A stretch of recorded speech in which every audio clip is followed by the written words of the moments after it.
কি কারণে রাস্তাটা বন্ধ হয়েছে সেই কারণটাই তো জানি না। সেই গাড়ি বন্ধ নামো, সে কারণটাই তো জানি না, কারণটা কি?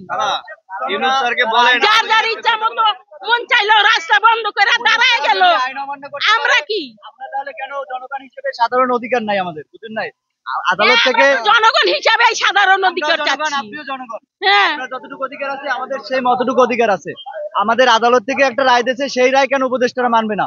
যদি তারা না মানে, আমাদের কার্যক্রম ইশরাক হোসেনকে মেয়র হিসেবে আদালত থেকে গেজেট প্রকাশ করা হয়েছে, বাট তারা গেজেট প্রকাশের পরেও শপথ গ্রহণের জন্য তারা মানতেছে না, তারা শপথ পাঠ করতে দিতেছে না। এটা কেন? আদালতের ঊর্ধ্বে তারা কি আইন শ্রদ্ধা করে না? তারা কি আইনের প্রতি শ্রদ্ধাশীল না? এই জন্য আমরা যদি আইনের প্রতি শ্রদ্ধাশীল না হয়, আমরাও আইন লঙ্ঘন করতে পারি।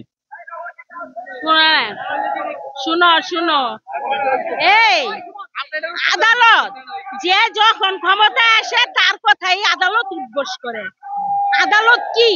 আদালতের কাছে শুধু আমরা জিম্বি, আমরা সাধারণ মানুষ শুধু জিম্বি আদালতের কাছে।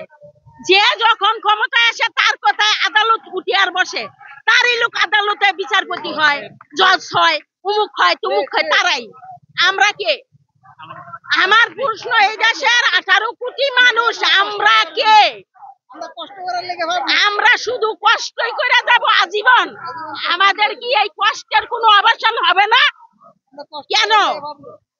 এই প্রশ্নের জবাব আমি উপদেষ্টার কাছে চাচ্ছি। কেন আমাদের এত কষ্ট? রাস্তা কেন বন্ধ?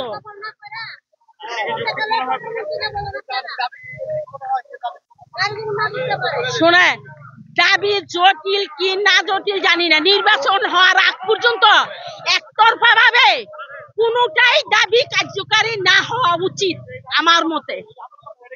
নির্বাচনে জনগণ যাকে ভোট দিব, যাকে ক্ষমতায় আনবে, তারাই হবে অধিকারী। যে রাস্তায় রিক্সাওয়ালা দাঁড়ায় গেল আমি নেতা, উমুক দাঁড়ায় গেল আমি নেতা, তুমুক দাঁড়ায় গেল আমি নেতা, এরই হবে না। নির্বাচন হবে, জনগণ যাকে মূল্যায়ন মনে করবে, ভোট দিবে, সে ক্ষমতায় আসবে।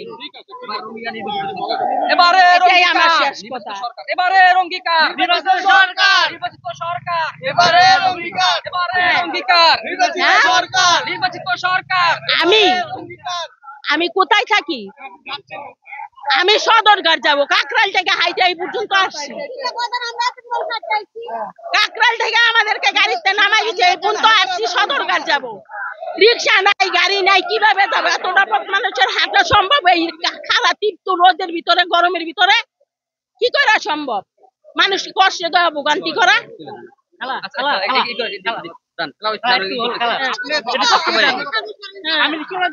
আজকের এই জনদুর্ভোগের জন্য একমাত্র দায়ী সরকার, উপদেষ্টা আসিফ মাহমুদ দায়ী।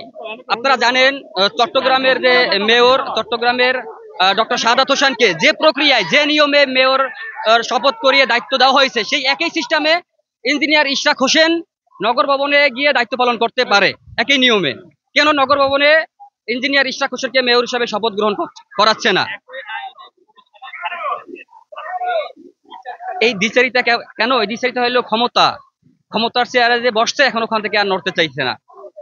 শেখ হাসিনা যেমন নির্বাচনের কথা শুনলে ভয় পাইতো, এই বর্তমান উপদেষ্টা ওই যে আসিফ মাহমুদ, ছাত্র প্রতিনিধি যারা আছে, ওরা নির্বাচনের কথা শুনলেই ভয় পায়। নির্বাচনের কারণ ওদের রাজপথে ভোট নাই। ওরা গত 8 মাসে যে পরিমাণ দুর্নীতি করেছে, যে পরিমাণ আপনার তবদির বাণিজ্য করেছে, এটা আওয়ামী লীগ 16 বছরও পারে নাই, 16 বছরও পারে নাই, যেটা এই আসিফ মাহমুদ ওরা 8 মাসে করেছে।